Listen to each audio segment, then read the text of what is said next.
Hi and welcome to the short tutorial. In this video I will show you how to get 3D bitmoji on the Snapchat. So this is the new feature on the Snapchat.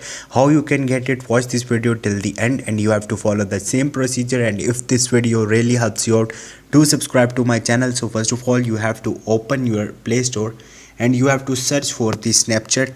Once you will search for the Snapchat, on the right top you will see update button. So simply you have to click on this update button.